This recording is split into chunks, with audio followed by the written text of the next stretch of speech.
Online জগতে যারা সফল হতে চান আজকের ভিডিওটা তাদের জন্য। প্লিজ ভিডিওটা ধাক্কা দেবেন না, একটু মনোযোগ সহকারে কথাগুলো শুনুন। অনলাইন জগতে কাজ করতে আসলে অবশ্যই আপনাকে আপনার গায়ের চামড়াটাকে গন্ডারের চামড়া বানাতে হবে। এটা কেন বললাম? অনেকেই বলবেন যে আপু কী সব কথা বলছে। হ্যাঁ, এটাই সত্যি, এটাই বাস্তব। গন্ডারের যেমন চামড়াটা অনেক মোটা, অনলাইন জগতে কাজ করতে আসলে আপনাদের চামড়াটাকে অনেক মোটা বানাতে হবে। এর কারণ হচ্ছে নানান লোকে নানান রকম কথা বলবে, আপনার ঘরের মানুষেরা বলবে, আপনার প্রতিবেশীরা বলবে, আপনার আত্মীয় স্বজনেরা বলবে, কেউ সামনে বলবে, কেউ পিছনে বলবে। এটাই স্বাভাবিক। এবং এটা যেমন শুধু আমার সাথে হয় বা আমি শুনি তা কিন্তু না। আমার মনে হয় অনলাইন জগতে যারা কাজ করতে আসেন বা আসতে চাচ্ছেন, যারা আসতে চাচ্ছেন তারা এটা বুঝবেন না। যারা অনলাইন জগতে কাজ করেন তারা কম বেশি এগুলো আমার কথাটা বিশ্বাস করবেন এবং বলবেন, আমার সঙ্গে অবশ্যই কমেন্টের মাধ্যমে জানাবেন আমার ভিডিও দেখার পর যে না আপু আপনার কথাগুলো সত্যি। কিন্তু যারা অনলাইন জগতে কাজ করে না তারা হয়তো কথাগুলো তাদের কাছে ভালো লাগবে না, যে আপু কী সব আবোল তাবোল কথা বলছে। কিন্তু অনলাইন জগতে যারা কাজ করে তারা কিন্তু আমার কথাগুলো বিশ্বাস করবে যে কে কি বললো। ওই যে একটা কবিতার লাইন আছে না, করিতে পারি না কাজ, সদা ভয় সদা লাজ, সংশয় সংকল্প পাছে লোকে কিছু বলে।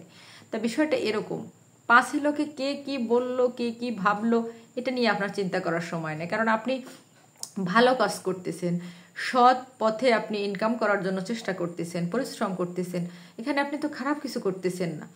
মানুষ আপনি যেটাই করবেন মানুষ সেটা নিয়েই কথা বলবে, সেটা নিয়েই সমালোচনা করবে। আর সমালোচনা তারাই করে যারা নিজেরা এগিয়ে যেতে পারে না, তারা কিন্তু সমালোচনা করে। অন্যে এগিয়ে যাচ্ছে এটা দেখলে তাদের ভালো লাগে না। যারা ব্যর্থ জীবনে, প্রত্যেকটা ক্ষেত্রে জীবনের, তারাই কিন্তু অন্যকে নিয়ে সমালোচনা করে। যে অনেক বেশি সফল হওয়ার জন্য পরিশ্রম করে তার কিন্তু অন্যের দোষ বলার সময় থাকে না। সে নিজের কাজের প্রতি ফোকাস করে যে আমি কিভাবে সফল হব, আমি কিভাবে সামনের দিকে এগিয়ে যাব। কারো পিছনে কথা বলার মতন তার সময় নাই।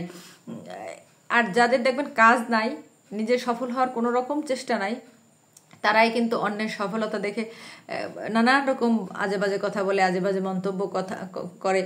মানে এটা হচ্ছে তাদের বৈশিষ্ট্য। আর এই বৈশিষ্ট্য ইচ্ছে করলেই তারা পরিবর্তন করতে পারবে না। আর তাদের দরকারও নেই পরিবর্তন করার, তারা যে যেমন আছে তেমন থাক।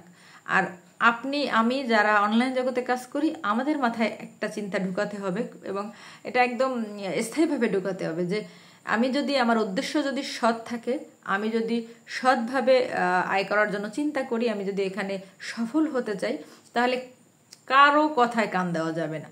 সে হোক আপনার পরিবারের মানুষ, হোক বাইরের লোক। এখন যখন আপনি সফল হতে পারবেন তখন কিন্তু এই পরিবারের মানুষ, বাইরের মানুষ, আত্মীয় স্বজন, পাড়া প্রতিবেশী সবাই কিন্তু আপনার সফলতার গল্প শুনতে আসবে। কিন্তু আপনি যখন সফল হতে পারছেন না তখন কেউ কিন্তু আপনাকে সাহায্য করবে না যে এইটা করো তুমি সফল হতে পারবা। তাই আবারও সবাইকে বলবো, সফল হওয়ার জন্য নিজেকে যুদ্ধটা চালিয়ে যেতে হবে এবং কে কি বললো সেটা মোটেও গ্রাহ্য করা যাবে না, সেটা কানেও তোলা যাবে না, কানে আসলেও কোনো গুরুত্ব দেওয়া যাবে না। আমার পুরো ভিডিওটা যারা দেখলেন সবার কাছে অনুরোধ থাকবে ভিডিওটা কেমন লাগলো প্লিজ একটু কমেন্টের মাধ্যমে জানাবেন। সবাইকে ধন্যবাদ, আল্লাহ হাফেজ।